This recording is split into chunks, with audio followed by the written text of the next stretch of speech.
So I would like to introduce Lisa Mooney. She's a social worker with the UC Davis Department of Neurology, assists families with resources, information, education, and problem solving. She's been with UC Davis for 13 years, working with movement disorders specifically. And we are so thrilled to have her here, especially in honor of Parkinson's Awareness Month. So we will hopefully send some additional support resources out with the video within the next day or so, and including information about a weekly chat that the Parkinson's Association is offering as well. So with that, I will turn it over to Lisa, and thank you so much today for being here, Lisa. Of course. Thank you, Christine, for having me. What I didn't say in my bio, this is my most favorite part of my job is support groups and doing education events like this. And I apologize profusely because apparently they're doing yard work outside now and they just started. So hopefully you guys can still hear me okay. And I am a pretty informal speaker, meaning if you have questions as I'm going through this, please just type them in the chat as they asked. And if Christine or one of the other moderators or tech people want to chime in and interrupt so that I can answer the question, I would be happy to do that. So today we're talking about supporting for the Parkinson's care partner. That we've kind of just used a general care partner sort of term. That can be spouses, it could be adult children, it could be parents, it could be friends, it could be other family members, aunts, uncles, cousins, you name it. Basically anyone that loves someone with Parkinson's. That's what we're here to talk about today, and how we can support you as a caregiver or care partner for someone with Parkinson's disease. So these are a little bit of the objectives. Again, I'm not that formal, but anyways, we'll talk a lot about resources, self-care strategies, how you can be part of the treatment planning and treatment success. And then I also have some data on the impact of caregiving, which none of this will be new information for you. It will either just validate that, yeah, caregiving for someone with a neurological illness, specifically Parkinson's, can be very challenging and a struggle, and it can be hard. But it can, there are resources out there, but anyways, this data just validates that. I'm not going to go over all the nitty-gritty numbers, but anyways, just know that we know it's hard, and that's why we're here to help you. So the World Health Organization does point to neurological conditions as the greatest threat to public health. The symptoms and disabilities associated with these conditions have major impacts on not only the individuals living with that particular disease process, but their families, caregivers, as well as the community healthcare resources, all of that. So it is caregiver distress and caregiver depression is about twice as prevalent among caregivers of those with neurological conditions. Now, this particular study includes Parkinson's disease, Huntington's disease, ataxia, a slew of other movement disorders, but anyways, you get the picture. Parkinson's, of course, being the most, because it is the most prevalent of some of the other movement disorders that are a little less prevalent in the just society as a whole. About 70% of our caregivers have clinically significant symptoms of depression. Basically, what is it? 80% of the country is also depressed and or has anxiety. So this isn't specific just to caregivers. Life in general can cause depression, and anxiety especially can compound that if you're taking care of someone you love with a neurological illness like Parkinson's disease. It can cause physical distress. So you could have physical breakdown, medical breakdowns of, your ability to move someone, your own health, and whether it's you have website right now doesn't really pertain. Whether you have health issues yourself, or you cause injury to yourself in providing the care. There also is a huge financial stressors when you're caregiving for someone, because usually it results in the person that has the disease, Parkinson's, maybe can't work anymore. They can't provide the same financial income that they may be used to, or maybe they can't care for the house while you're away at work. So anyway, so there's definitely some financial stressors that go along with caregiving as well. So research has demonstrated that some of the negative impacts that we have, that the caregivers have, can be alleviated somewhat. I mean, we can't make it all go away for any of us, but at least we can, help it a little bit.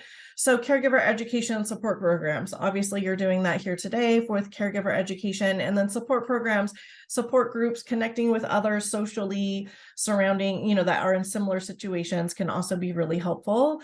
Respite services so that you have a break. And if you need to go to your own doctor's appointment, or you need to go get your nails done or go golfing or whatever it is that you need to do to sort of, have some semblance of, normalcy, being part of the community that you used to be part of that maybe you don't see as often. So respite services, there's lesser of this, but there's some financial support out there to help alleviate the stress of caregiving. Now, in my opinion, there should be more. Now, how do you make that happen? I don't know. I'm not a billionaire or even a millionaire, but we do need more financial support. But there are some ways to save, a few dollars here and there that can add up over time. And then there's primary care interventions that can address caregiver needs. Depression is usually really well treated with medication and things. So if you are depressed or anxious, definitely talk to your primary care doctor, because the medications are really effective, not only in persons that have Parkinson's, but they're effective for the general population, the rest of us as well. So, and that can help take the edge off so that you have the energy and the brain power, if you will, to be able to address whatever it is that you're going through.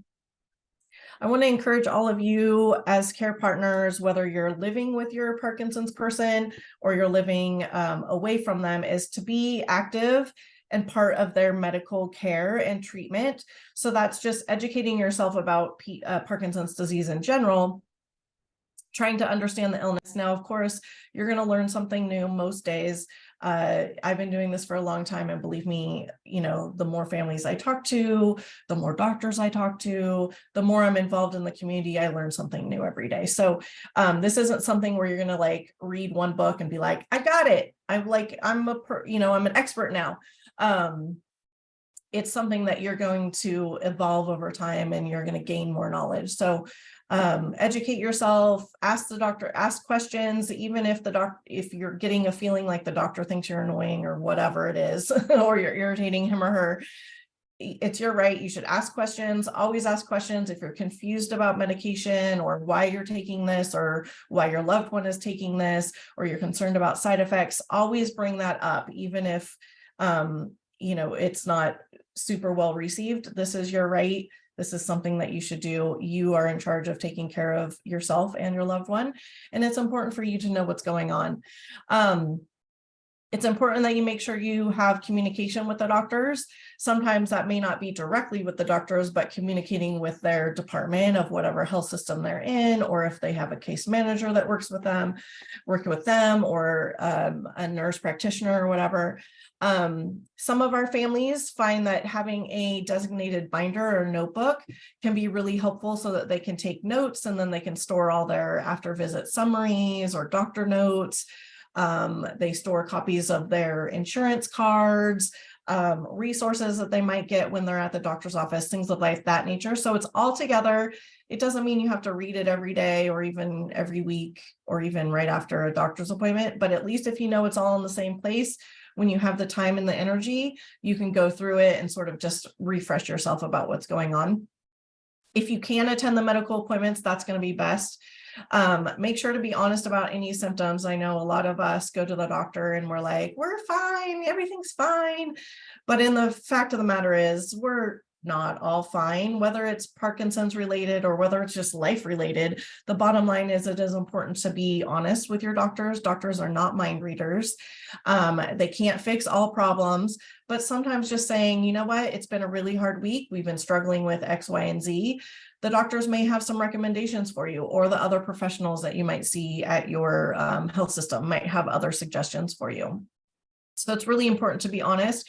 And if your loved one with Parkinson's is not aware of their symptoms or aware how difficult things have been, or not wanting to share with the doctor, find a time where you can pull the doctor aside or pull the nurse aside and say, hey, I need to talk to the doctor separately, or hand them a note, say, this is what's really going on in the house. He or she is going to tell you everything's peachy keen, but in fact, that's not the case. Like I said, ask questions if you feel unclear. It's important too to share your family values and preferences. So if you're someone that does not like taking a lot of medication because you are sensitive to it and you kind of have you get a lot of side effects with medication, or if you're someone that wants to explore other alternative methods to treatment, make that known to your doctor so that they can make some of those recommendations and incorporate that into the treatment plan for your Parkinson's loved one. Discuss obviously any safety issues. If you have limitations to your abilities, like, I don't know, maybe you also have something going on. Maybe you have physical limitations. Maybe you have cognitive limitations. You know, if you're working and you can't be there 24/7, and they're needing you to give them a medication every 3 hours, I don't think that happens, but every 3 hours, you know, let them know, like, that's not really realistic for us. Can we look at something else? This is places where you can get a lot of caregiver education. So as Christine shared, you know, she's recording this and is available. All these other links on here also have availability. So they have recorded events, they have live events, they have in-person, they have video recordings, video live events. Anyway, so if you need education, there's lots of education out there. You just have to look for it and or ask for it. If you are someone who was just diagnosed with Parkinson's or any other disease for that matter, but and you have not done future planning yet, that is something to look at and to educate yourself out, because there's lots of information about power of attorneys, advanced directives or living wills, how to protect your financial assets and trusts, how you can finance either in-home care or out-of-home placement, different things like that. So it's something that you really should educate yourself on, and laws are constantly changing.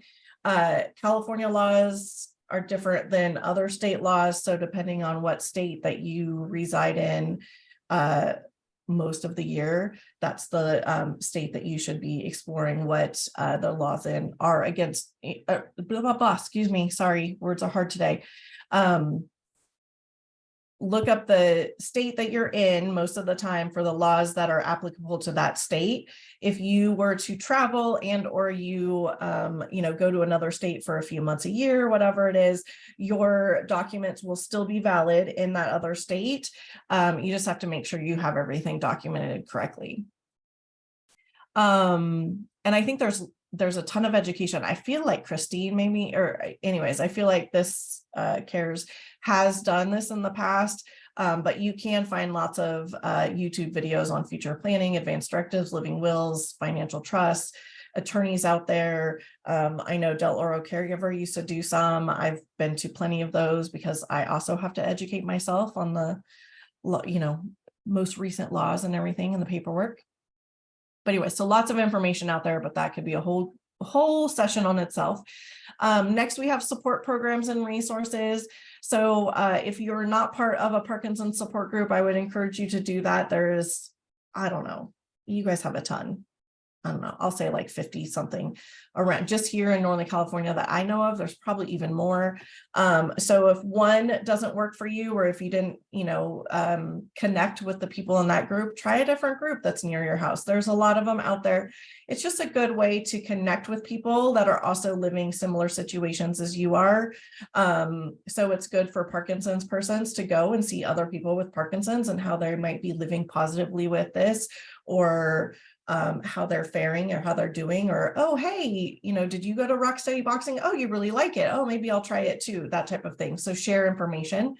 And then it's also good for caregivers to go and just be like, oh, I'm not the only one that's struggling, or I'm not the only one that has anxiety and depression, or I'm not the only one that's super fatigued and tired because I'm doing all this stuff for my loved ones.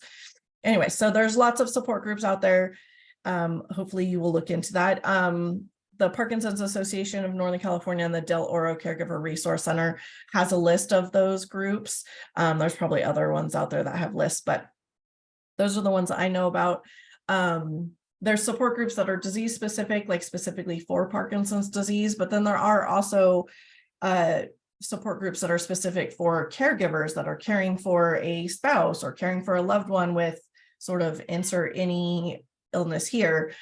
So you can go based on the disease process that you are specifically caring for, or you can go based on like what your genre is, like you're a caregiver or you're a spouse or you're a male or a female, those types of things. So lots of different groups out there. Find the one that works for you. And then education and raising awareness are really good ways to get involved in the community and see what's out there. Obviously, conventions, webinars like you're doing now. There's the Parkinson's Moving Day, which maybe just happened, or maybe is happening in a couple of weeks. Anyways, way to just go out and you meet other families and you do a little walk. You get to talk to other vendors and resources out there. The other way to get involved is through research opportunities. So Parkinson's research is really robust, and there are a lot of Parkinson's research opportunities, both for your loved one, and then a lot of research opportunities will obviously need a person with Parkinson's, but they will also need a care partner or a spouse or a adult child, family member, friend, something to bring them to and from the research visits. Sometimes they'll even have the care partners be part of the research process where we gather information from you as the care partner as well. So clinicaltrials.gov is the best place to go to look for research opportunities for Parkinson's or any other disorder. You can look up cancer research. You can look up, all different kinds of research. They're all listed there on clinicaltrials.gov. And even if you can't participate in research, it will give you a way, like you can look to see what is happening, and then you can go do further research on like, what are they looking to do? Are they looking to manage a symptom? Are they looking to slow the progression? What are they looking to do? Some care partner, respite, and community resources. Obviously we have the Del Oro Caregiver Resource Center. They're going to be the biggest one here locally. They have lots of resources, legal assistance, support groups, respite programs, different things. So whenever I need information about what's out there for caregivers, that's where I go, is Del Oro, and see what's available. And then, then I go down the rabbit hole up from there.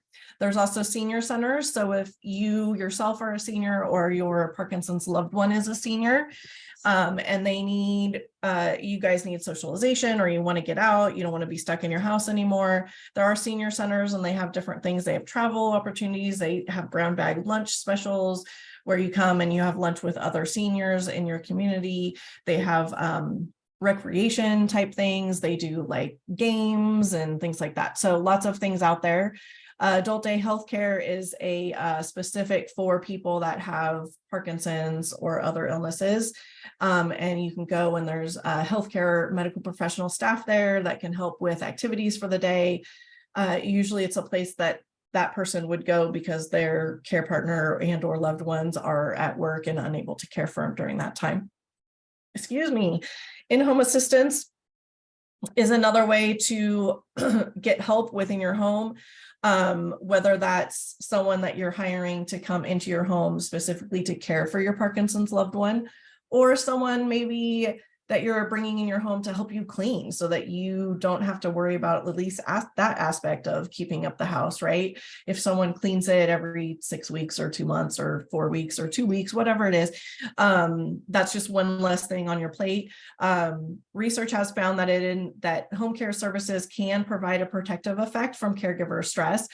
Basically meaning we can't take all life stressors away, but we can help prolong, and Parkinson's is a long disease, is a slow progressing disease, and you could be caregiving for a very long time. So we want to keep you as healthy as the caregiver as we can, and we want you to be available to your loved one if you can be, for as long as possible. So finding in-home assistance and ways to sort of increase your longevity as far as your health and well-being to be able to care for your loved one. And then there is out-of-home respite options. Where if you are, let's say, going on a vacation because you deserve that, and you can't take your Parkinson's loved one, or maybe you're going on to a wedding, or a family reunion or something, or a graduation, and you can't take your Parkinson's loved one. There are out-of-home respite. It's usually through assisted living facilities, so you can contact assisted living facilities around your area and see what they have available. Basically, they will take your loved one in for whatever period of time. Of course, there's a cost associated with this. Most insurances don't cover it. There's a few caveats, but anyway, so there is an option. So don't feel like you have to stay home and you can never go to a family reunion or a vacation or any of that stuff.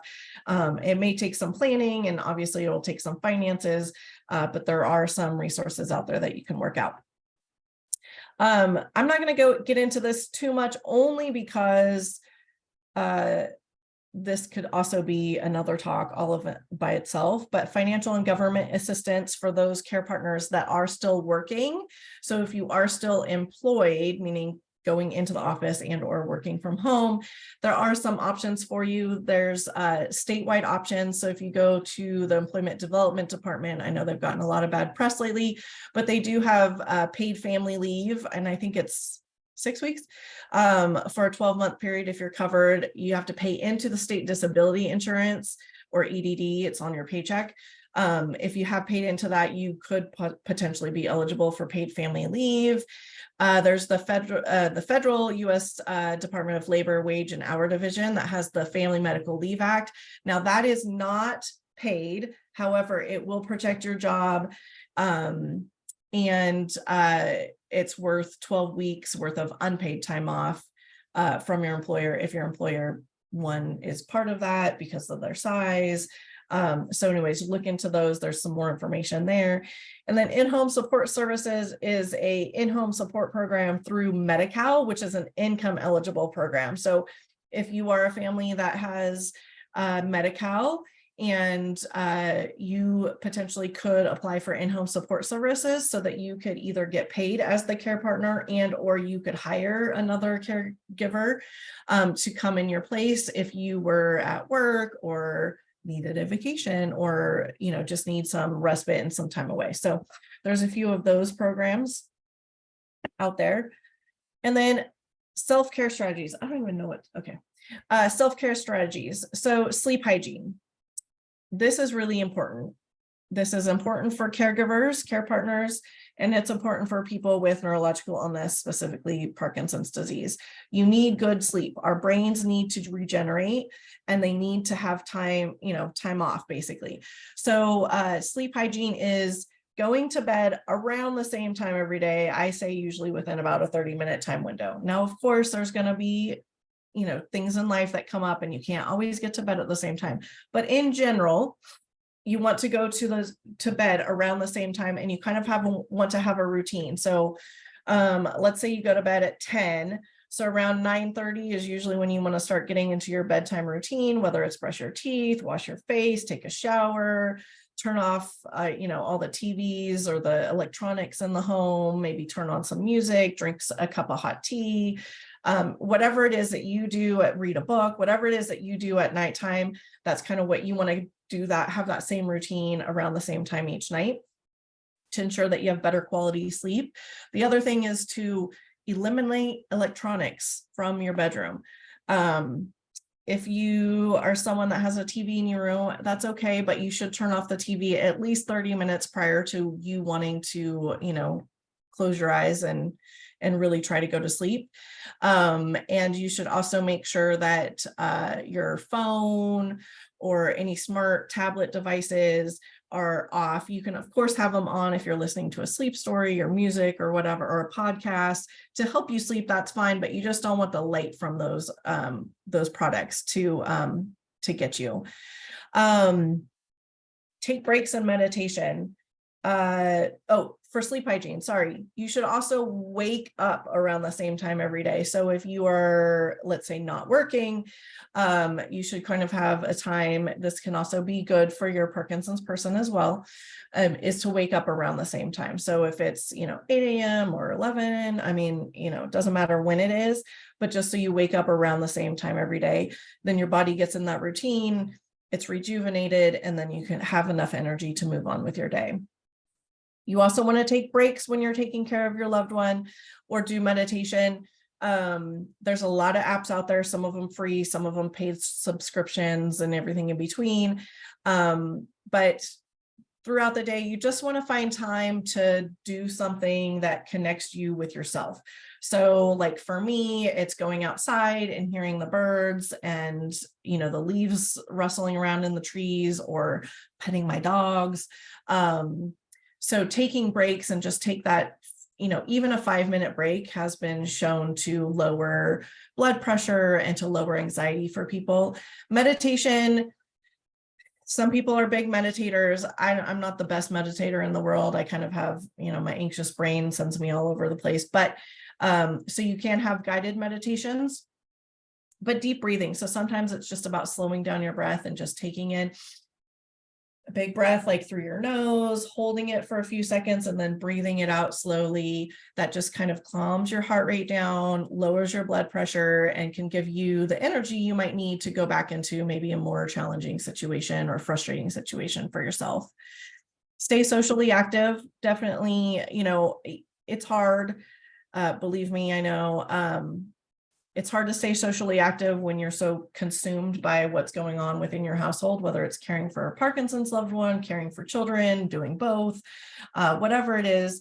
Sometimes it's hard to stay socially active. So finding ways to do that, whether it's, you know, setting up a monthly date with your friends to go golfing, or to go to a movie, or to get your nails done, or to go meet at the grocery store together, or to have lunch.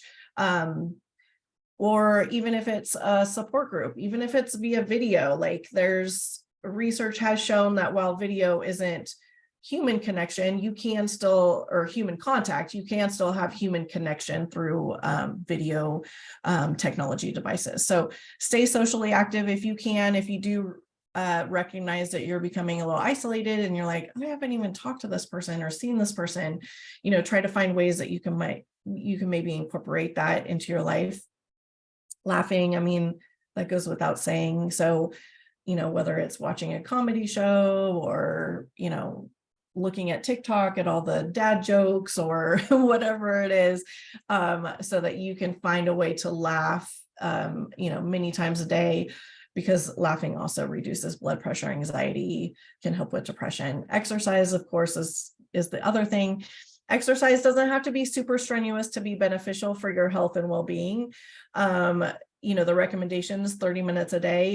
If you don't have like a 30-minute window to dedicate to it, you know, do something in between TV commercials, or do something, you know, park further away from the grocery store so that you get a few extra steps and a few extra minutes outdoors. So there's ways to do exercise. There's lots of free exercise videos too online, or on YouTube. Parkinson's disease, the nonprofits also have videos about exercise and different things.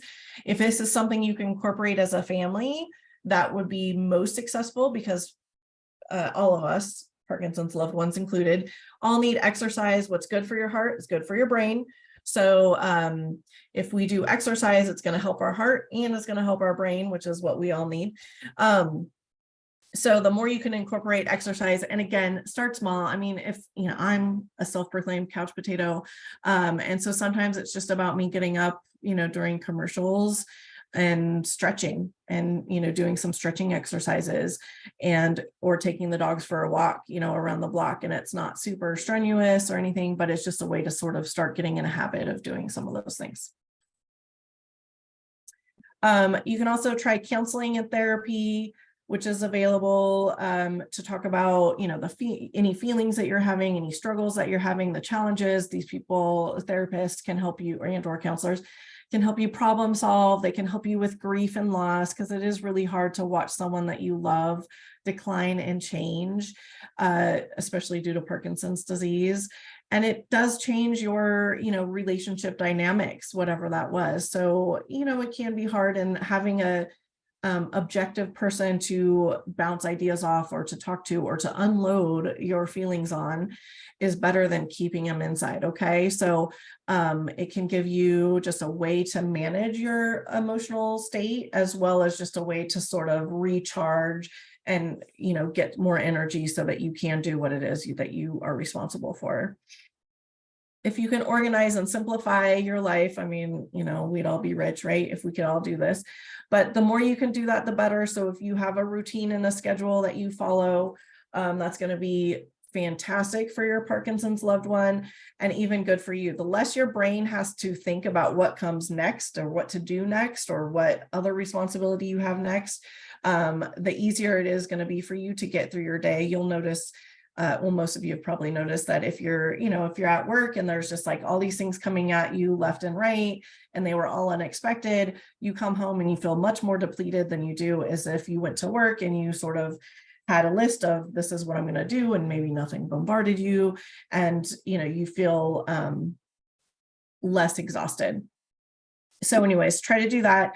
If you can outsource tasks, so if you have a neighbor that will cut your lawn or do the yard work, or if you have someone that will deliver groceries to you, whether that's someone you know, or whether that's hiring, you know, Instacart or whatever it's called these days, or Amazon, someone to help clean your house. No, they will never clean your house as good as you do, but they will give you a clean house and you will not have to worry about it. So it is something to consider if you can financially afford those things. But, you know, sometimes people do want to help.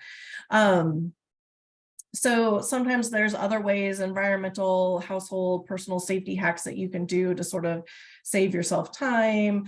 You know, sometimes people will get their medication in like bubble packs, or they'll use the auto dispensing medication machines that are, I think they're like a couple $100. I think Philips has one. I'm sure there's others. But so they're not messing around with medications every morning for their loved one or for themselves.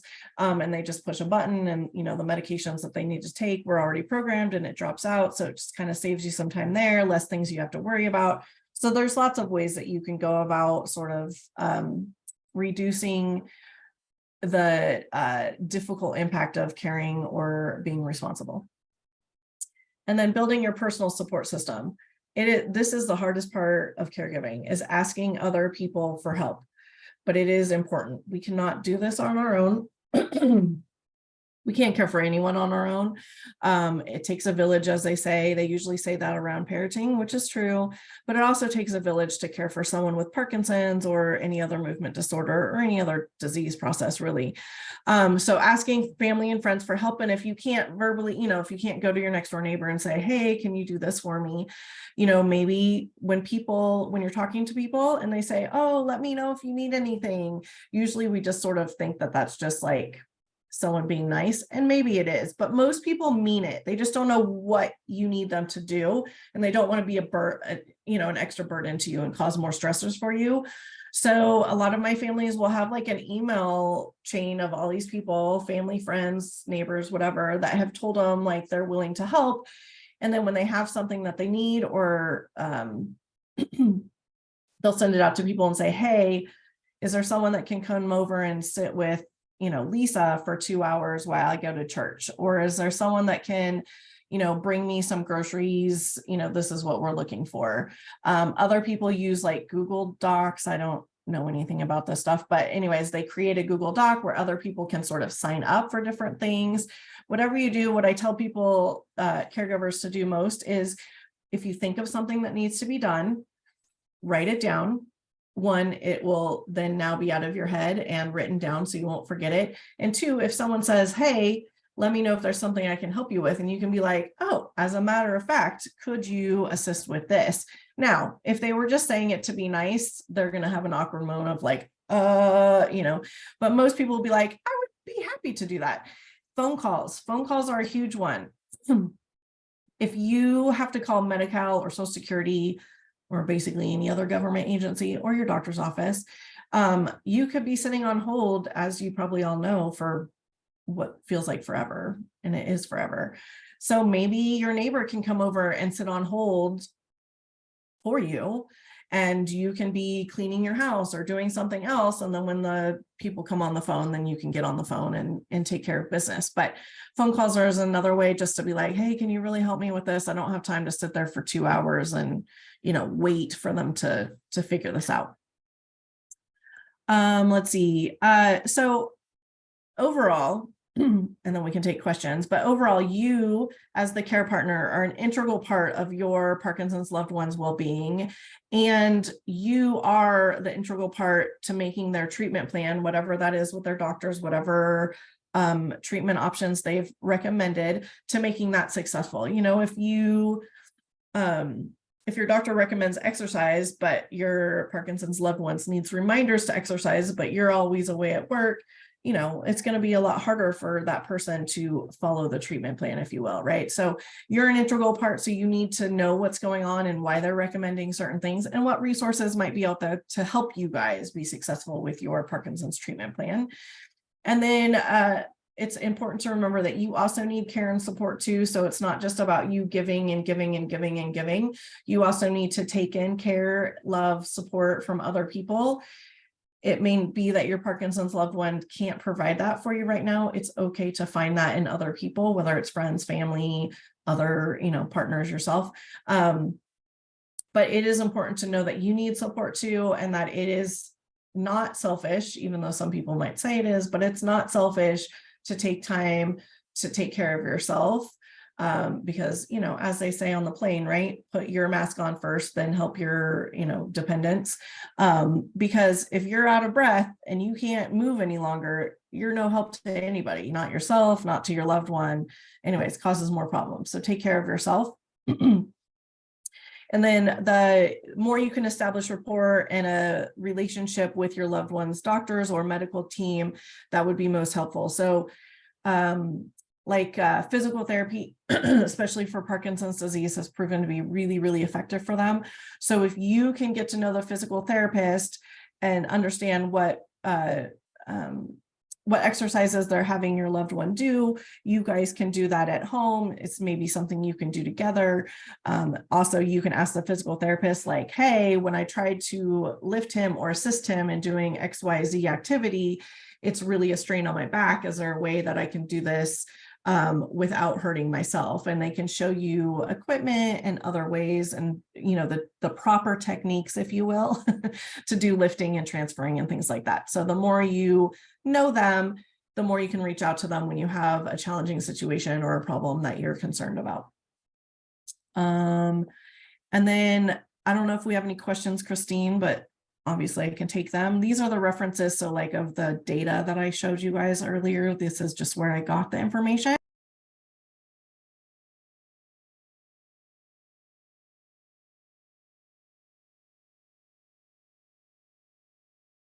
Denise Davis with the Alzheimer's Association, and we support families here locally, regionally, and also nationally. Our organization's been around for the last 30 plus years. When facing Alzheimer's disease or another dementia, we know there are a lot of things to consider. And our first program here, Alzheimer's Navigator, helps guide caregivers to answers by creating a personalized action plan and linking you to information, support, and local resources.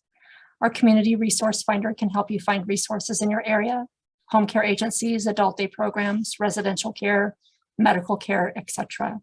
We also have respite services and our Trial Match clinical studies trial program. Join other caregivers and people living with Alzheimer's to share concerns and advice online form at ALS Connected. And as care partners, you likely have many responsibilities, and it's important to take care of your own well-being and connect with others that understand. Safety is also very important, but the need for a comprehensive safety plan becomes vital as dementia progresses. Taking measures to improve safety can prevent injuries and help the person with Alzheimer's disease or another dementia feel more relaxed, less overwhelmed, and maintain their independence longer. The Alzheimer's Association 24/7 helpline at 800-272-3900 is available around the clock every day of the year. This service is free, and specialists and master's level clinicians offer confidential support and information to people living with the disease, caregivers, family, and the public. You can speak to master's level care consultants for decision-making, We also provide caregiver support groups right now that are live on Zoom or over the phone. We also provide early stage support for persons with a diagnosis and education and peer-to-peer counseling. We have some social engagement programs such as museum tours that were once in person and now are virtually they are still engaging with the person with the dementia diagnosis. And lastly, we do provide multilingual education and support, including Spanish, Chinese, Vietnamese, and more.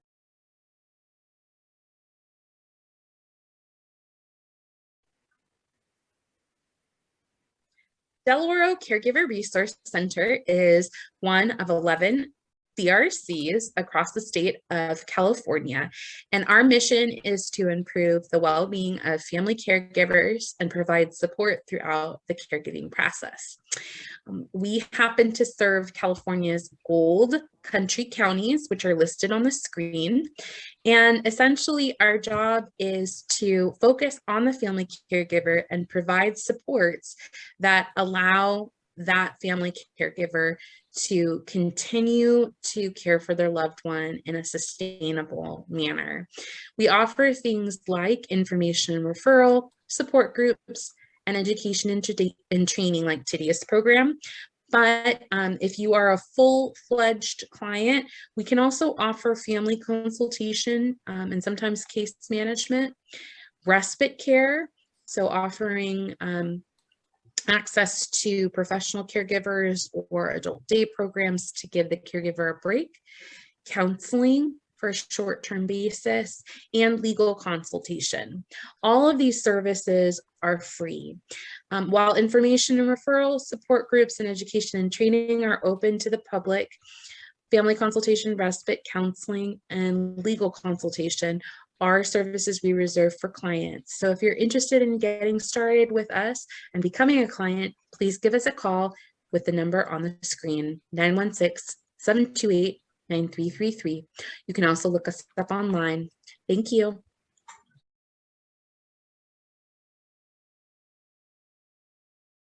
Senior Care Solutions has been in the greater Sacramento area for the last 25 years. We are located physically in Fair Oaks and can be reached on the phone number on our screen, 965-5565, as well as online, www.seniorcs.com. We do in-depth client intakes and assessments. Our services are free to families. We provide care options for clients and resources that we feel are necessary and involved along your journey in our community. We connect you with caregiver workshops and also run a couple of support groups ourselves, specifically for men. And we welcome your call to see how we can help you.